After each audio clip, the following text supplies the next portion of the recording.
Local 4 News at 4. Good afternoon and thanks for joining us for Local 4 News at 4. I'm Tiffany Lundberg. Police in Moline continue to investigate vandalism at 2 local schools. Windows at both Hamilton and Seton Catholic elementary schools were broken late last week. The school district says Hamilton sustained about $4,000 worth of damage after 5 windows were shattered. Police say both schools were vandalized around the same time. Now they're asking for your help. If you have any information, you're asked to call Crime Stoppers.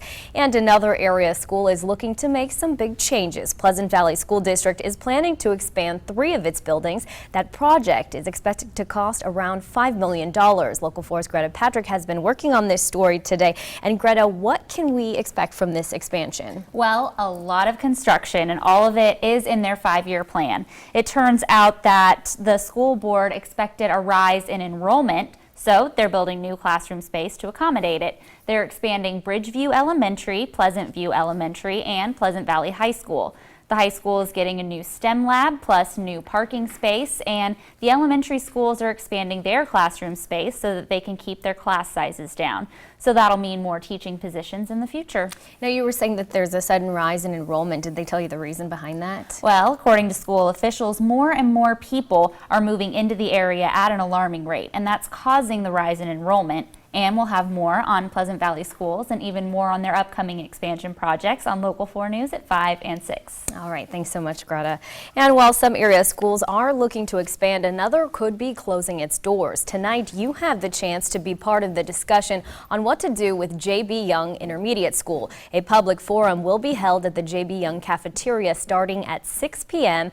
A declining enrollment rate and cost to bring that school up to date are among the reasons for that possible closure. If you can't attend tonight's meeting, the school board will host a public hearing at the Learning Achievement Center on October 12th at 5 p.m. And also happening tonight, United Neighbors is hosting a forum for candidates running for Davenport Alderman. The public is invited to hear candidates for the 2nd, 4th, and 5th Ward Aldermen talk about why they're running. The event gets underway at 7 this evening at United Neighbors on Harrison Street, and there will also be another forum on Thursday. And for more information on that, you can just head over to our website, ourquadcities.com.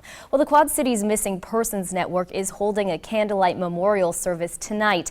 It's an event where families can share stories about their loved ones who have gone missing. Local 4's Alice Kang shows us the man behind the nonprofit and why it's his mission to start that growing network. A lot of our cases are runaways. You know, we have a lot of teenagers that run away, and with that case, a lot of times the police are so used to having so many runaways that they say, well, we don't react to this because they'll probably be home in a day or so, especially if it's an adult. Adults have the right to be gone. They have a right to leave. Dennis Harker started the Missing Persons Network after seeing firsthand the need for resources for families missing loved ones. 2 years ago, Harker's son David went missing. His body later found in the Mississippi River. We ended up with about 1,000 or more people that were out in the Quad Cities looking for David, following the search.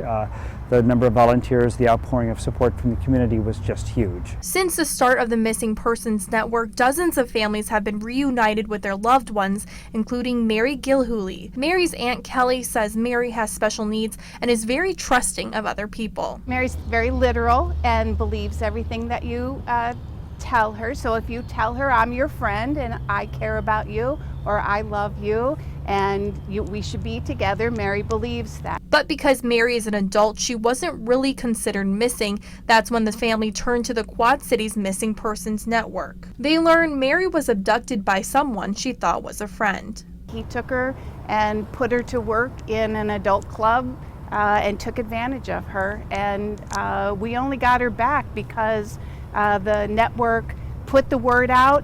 And in fact, one of the employees at the club saw her picture, called the police, notified the police, who allowed us to eventually find her.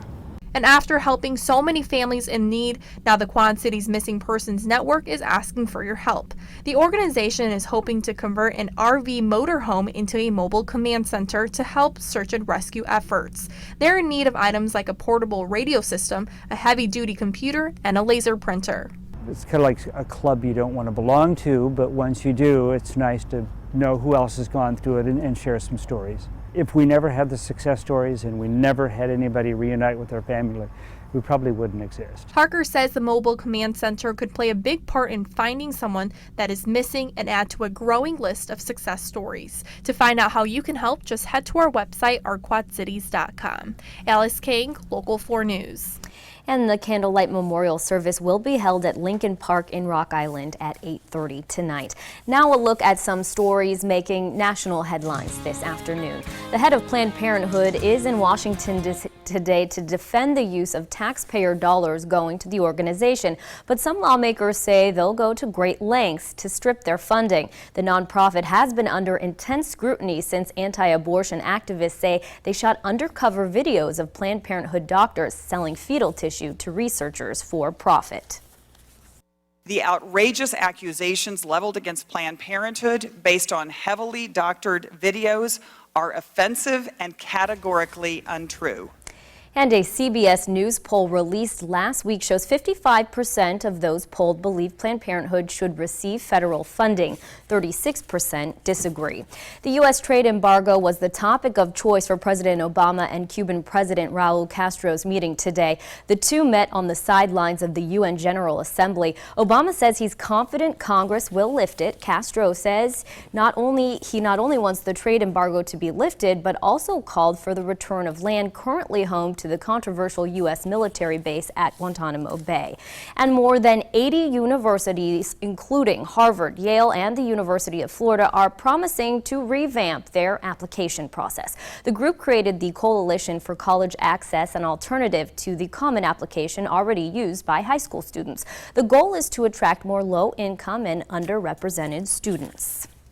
And California's 4-year drought has the whole state in a water crisis, but no area has been hit harder than the state's Central Valley, where the wells have run dry. Danielle Nottingham shows us how some residents are struggling just to stay in their homes. Myra Marquez checks the gauge on this 2,500-gallon water tank before she touches a faucet. When did they fill this?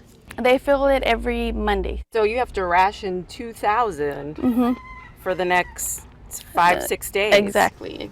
And you know, it's hard. It's become the way of life here in Okieville, which has about 90 residents. Homes like Marquez's are stacked with boxes of drinking water, and trucks haul in more to fill tanks funded by the state's emergency drought relief program. Without this, you know, we can't take a shower, we can't wash clothes, we can't do anything without it.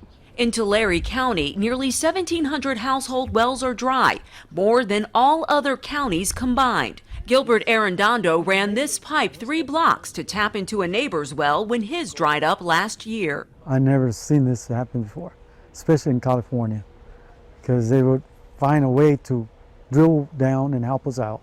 Arredondo says drilling a new well would cost $30,000, so he may be forced to leave his home of 30 years. I got no choice to move because we need water. This is where we grew up. How are we just going to leave it and leave everything behind, you know? The people who live here know these tanks are only a temporary solution. They're pushing the government to build a community well.